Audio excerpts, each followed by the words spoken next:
우리 앞뒤 좌우로 한 번 더 인사하시겠습니다. 우리 교회의 목등이십니다. 우리 교회의 목등이십니다. 감사합니다. 여러분, 우리는 올해 교회 표어를 은혜로 서는 교회, 은혜로 사는 성도라고 정했습니다. 이미 송구 영신 예배를 통해서 이 표어가 어떤 의미가 있는지를 한번 말씀을 먼저 드렸죠. 2025년 우리 교회 이 표어, 은혜로 서는 교회, 은혜로 사는 성도는 크게 두 가지의 의미가 있습니다.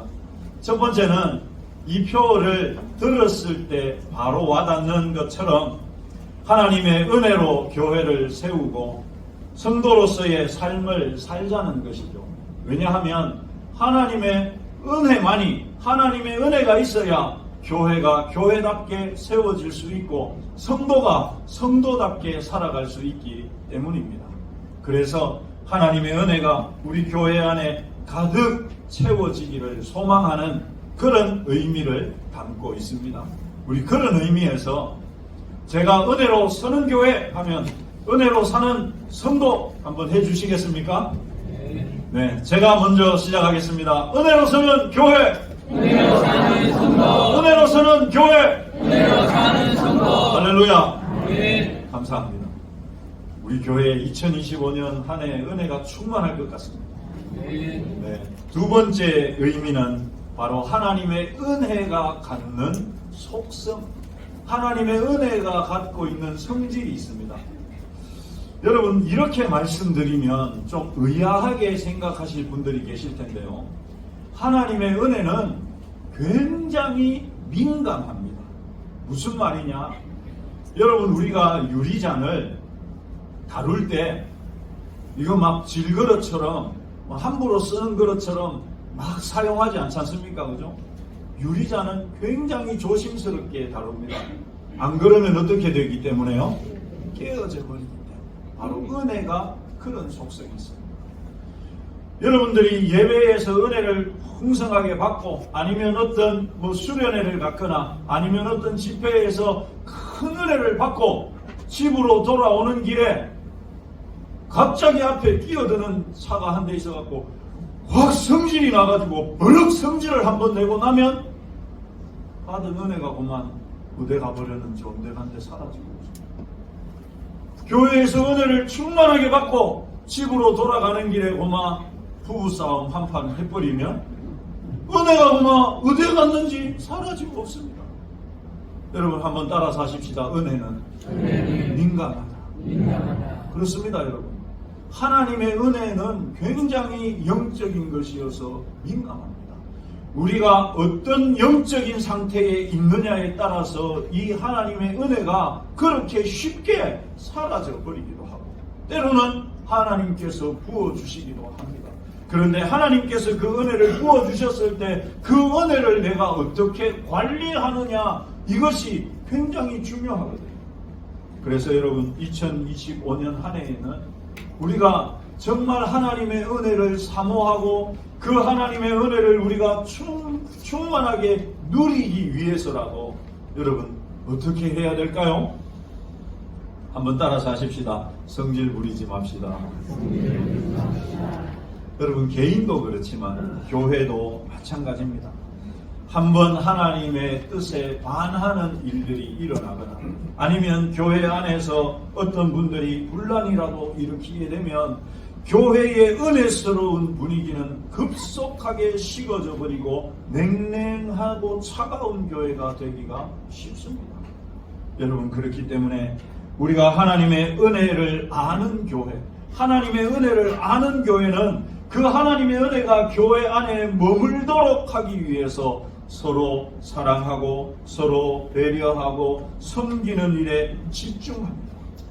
그래서 그런 교회를 보면 하나님의 은혜가 머물러 있어요. 그래서 거기에서 예배를 드리고 나오면 나도 모르게 마음에 기쁨과 은혜가 충만하게 채워지는 것입니다.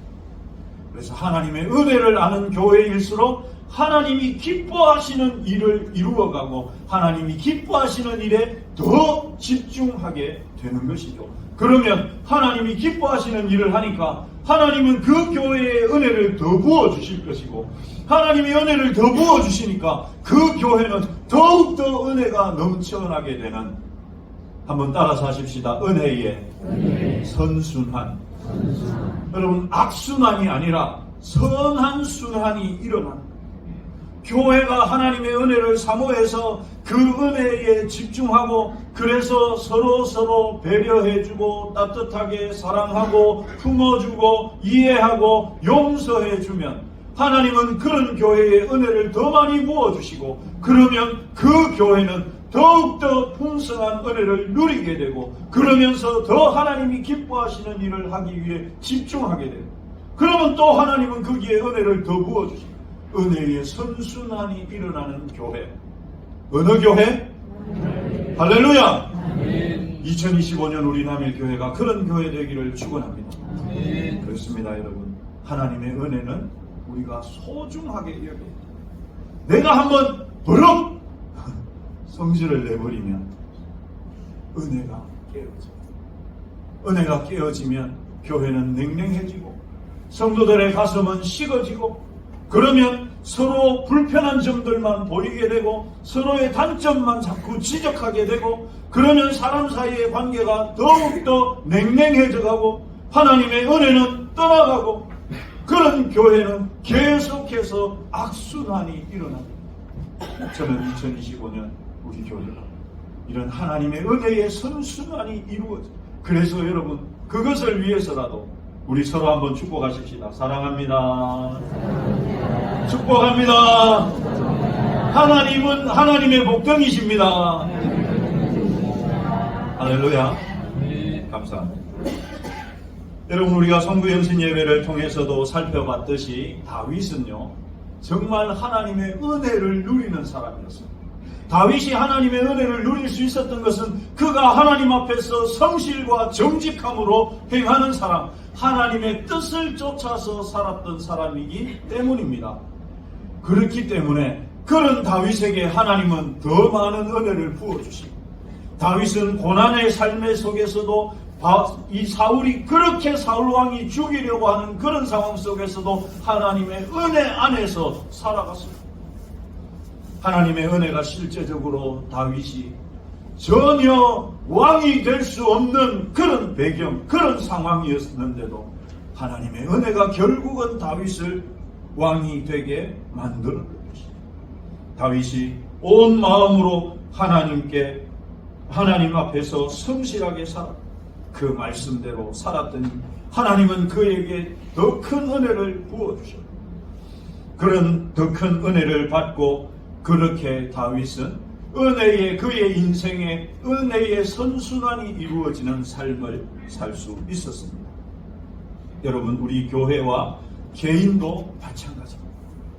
올 한 해 정말 하나님의 은혜를 우리가 사모하고 그 은혜를 소중하게 간직해서 우리 개인도, 우리 가정에서도, 우리 교회에서도 하나님의 은혜의 선순환이 일어나기를 소망합니다.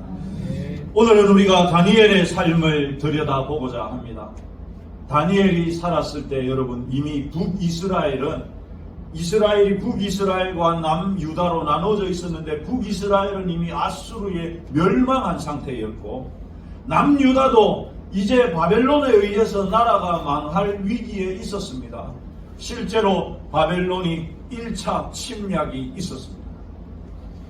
그런데 이 바벨론이라고 하는 제국은 어떤 정책을 썼느냐 하면, 자기들이 정복한 나라에서 좋은 인재들, 어린 청소년들 중에서 좀 똑똑하고 좀 재바르게 행동하고 이런 똑똑하고 현명한 젊은이들을, 그 청소년들을 바벨론으로 잡아가서 바벨론의 학문을 배우게 하고 바벨론의 언어를 가르치게 하고 해서 그들이 자란 다음에는 바벨론을 위해서 일하도록 만들었습니다.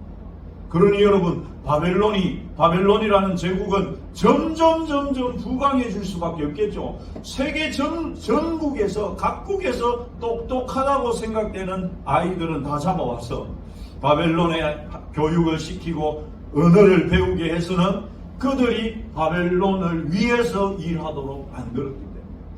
그런데 이 남유다에도 바벨론은 똑같이 했습니다.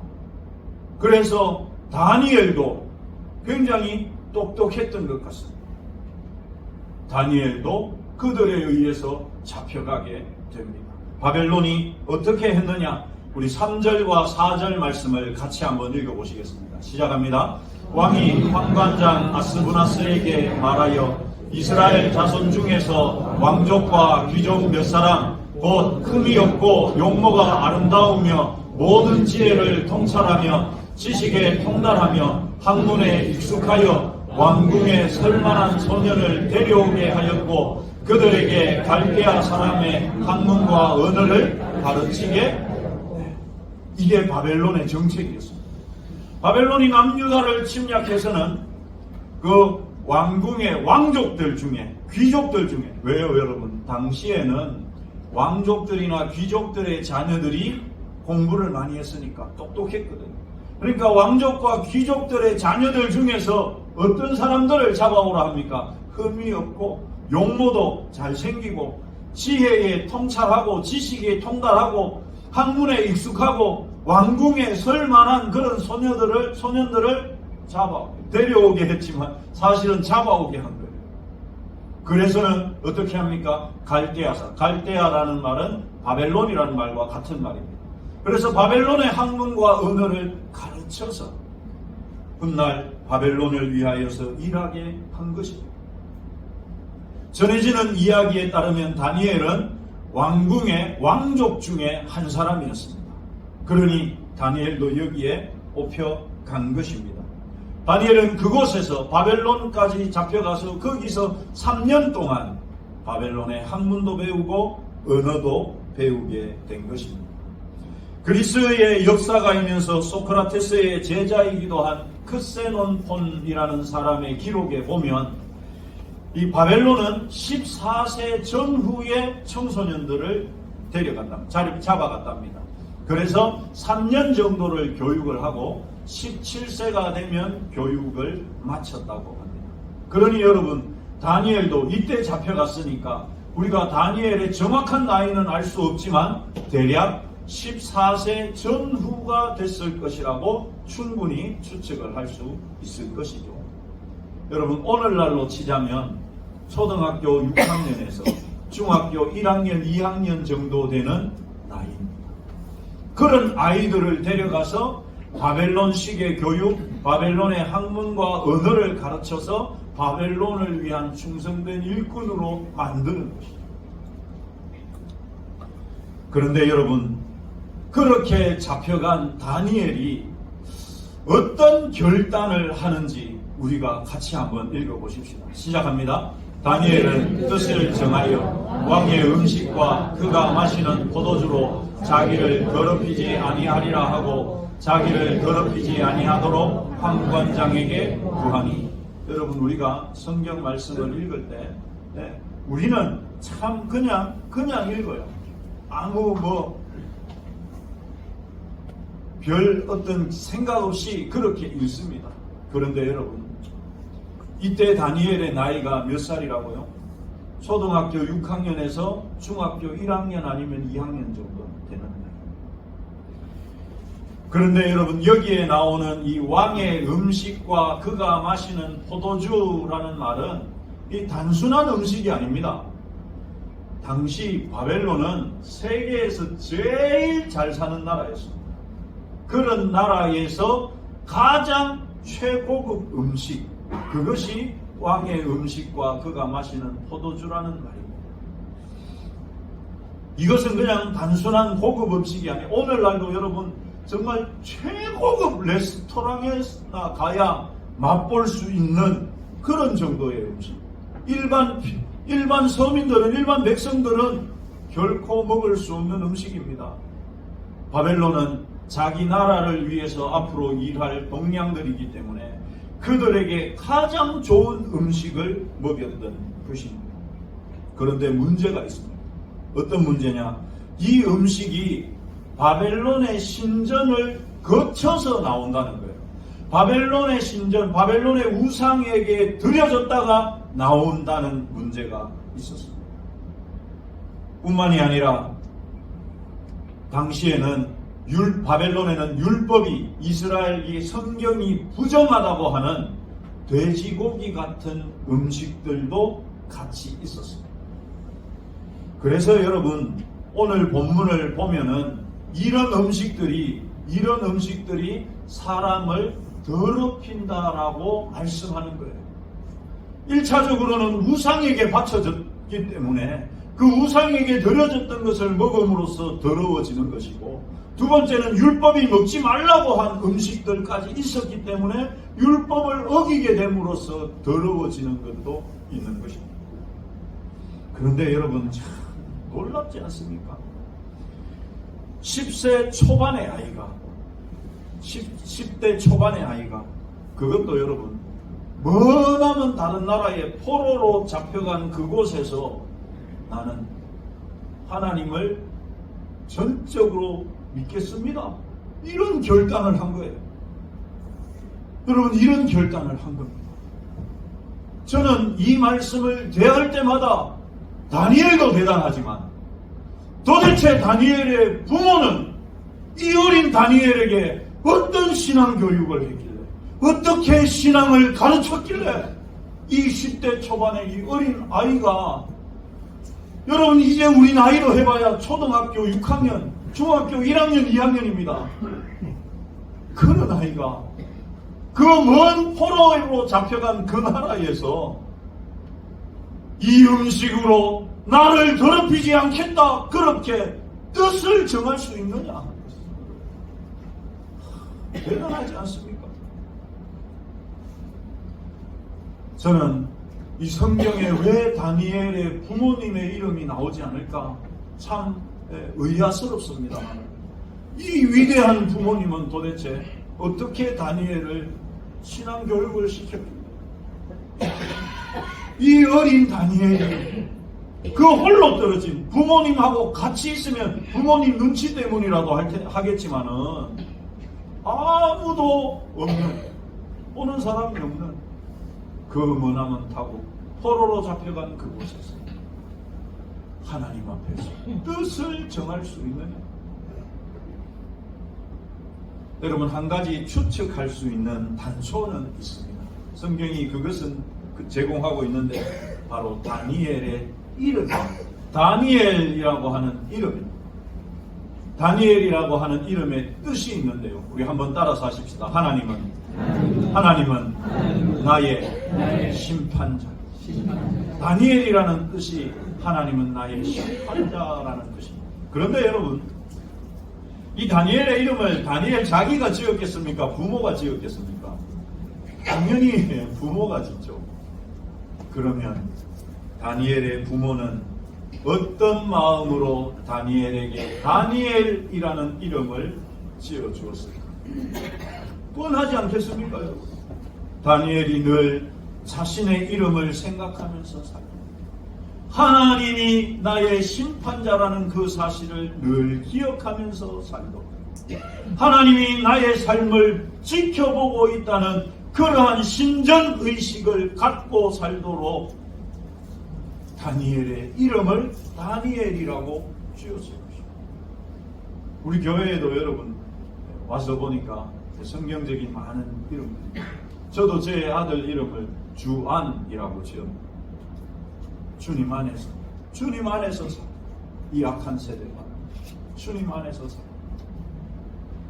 여러분 다니엘의 부모도 마찬가지였다는 말이죠. 다니엘의 부모는 이 다니엘이 정말 하나님을 늘 의식하면서 하나님이 자신을 지켜보고 있다는 그것을 늘 기억하면서 살라고 다니엘에게 그 이름을 지어 주었을 것입니다. 그러니 그런 훌륭한 신앙 교육을 받은 그런 훌륭한 부모님 밑에서 다니엘은 비록 10대의 소년이었음에도 불구하고 우상의 나라 한복판에서, 모두가 우상을 섬기는 그 우상천지의 그 나라 한복판에서 하나님을 향한 신앙의 뜻을 정하는 것입니다. 그런데 여러분, 우리는 당시 다니엘의 고민이 그저 우상에게 바쳐졌던 음식을 먹느냐 마느냐 정도의 문제가 아니라는 사실을 알아야 합니다. 왜 그러냐? 물론 여러분, 음식 자체도 굉장한 유혹입니다. 왜 그럴까요? 일반 백성들은 맛볼 수도 없는 왕의 음식들이에요. 왕이 먹는 음식이란 말입니다. 그러니 그 음식이 얼마나 좋은 음식 아니겠습니까? 저와 여러분들은 맛있는 음식 앞에서 그것을 절제하기가 얼마나 어려운지 잘 아실 거라 믿습니다. 네, 저만 그럴 거예요. 맛있는 음식을 앞에 두고서 여러분 그거 안 먹기가 참 쉽지 않잖아요. 다니엘이 느끼는 1차적인 유혹이 그거였습니다. 맛있는 음식인데 거부해. 산에 진미가 가득한데 채식만 먹어야 돼.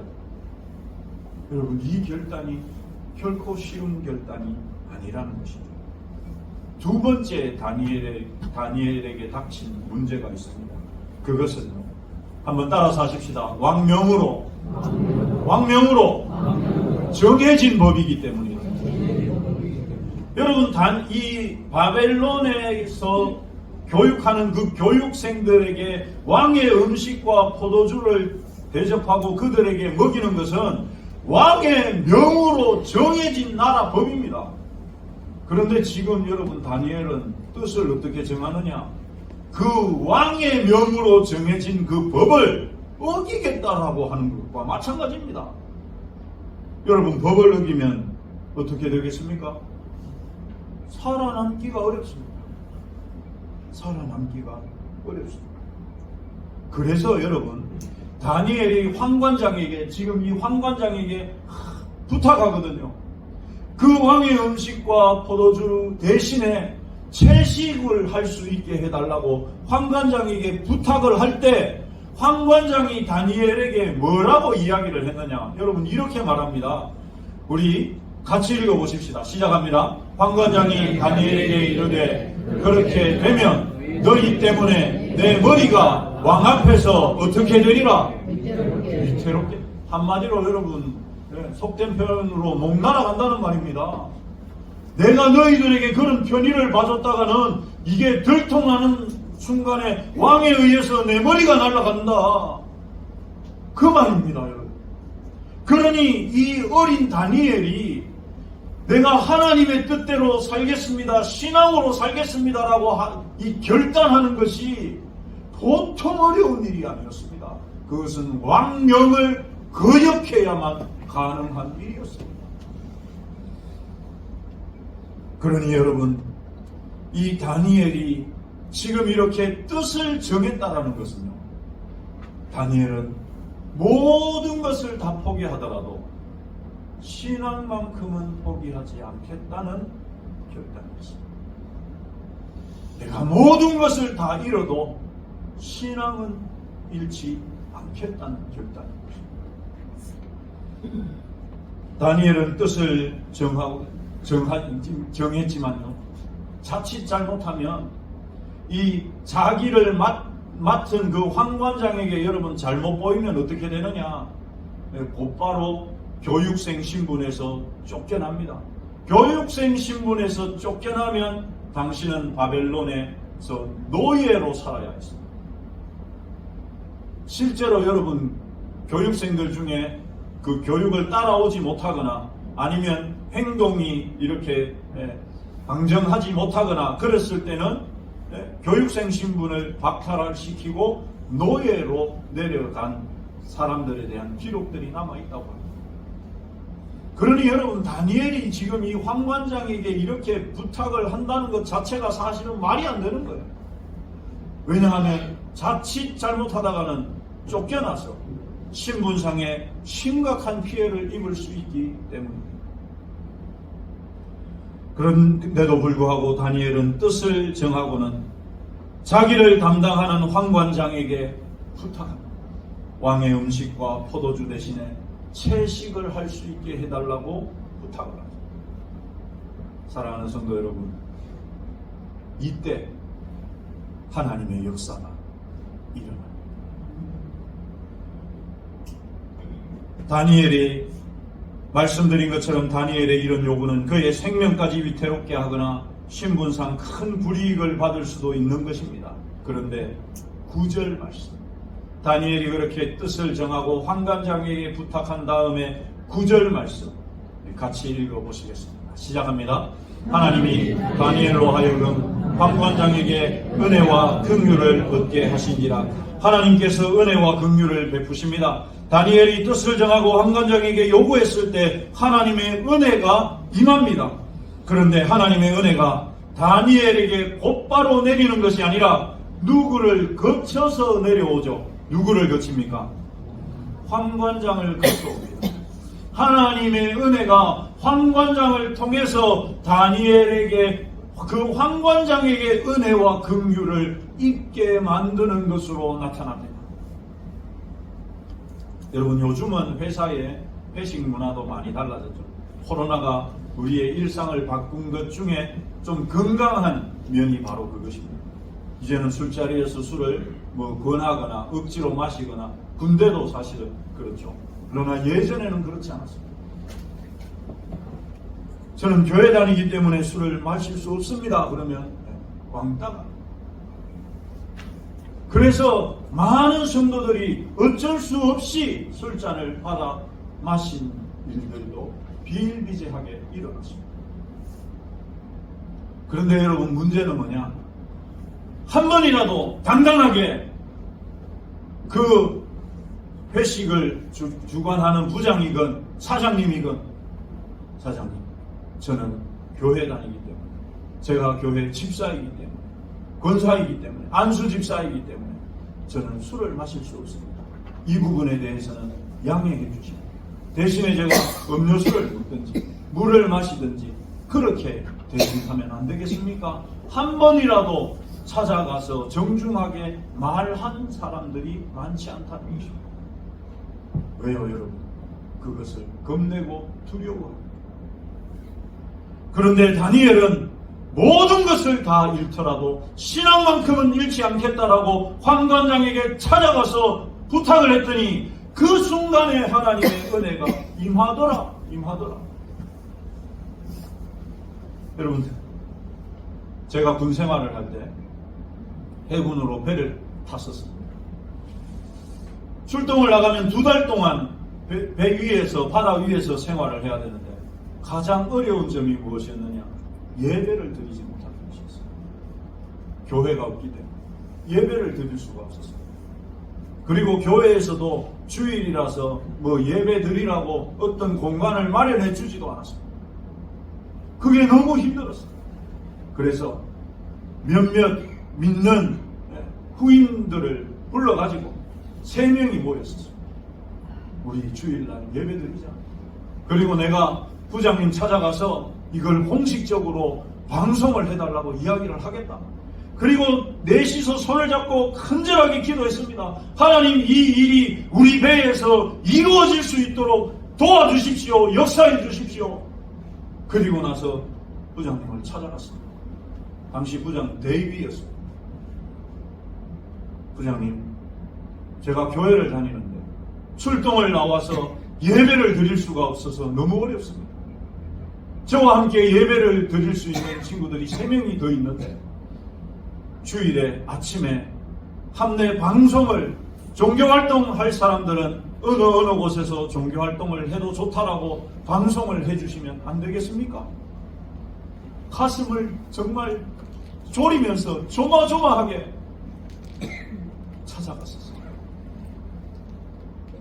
죄송합니다. 지금 무슨 소리 하는 거야? 이럴 줄 알았어요. 그런데 의외의 대답이 나왔어요. 그래? 그거 좋은 생각인데?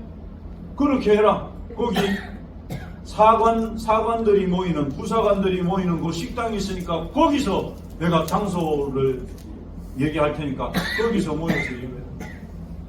심지어 여러분, 그 부장님은 신앙생활을 하는 분도 아니었습니다. 여러분, 우리 그리스도인들이 너무 미리 겁을 먹고 미리 안 될 것이라고 생각하고 시도하지 않아요. 그런데 시도하면 하나님의 은혜가 여러분, 그렇습니다. 구청이나 동사무소 혹은 은행이나 관공서에서 일처리를 하기 위해서 갔는데 이상하게 친절한 사람을 만나서 일처리를 기분 좋게 하고 오신 경험이 없으십니까? 하나님께서 그에게 우리를 위해서 은혜를 먼저 가셔서 베풀어 주신 것이죠.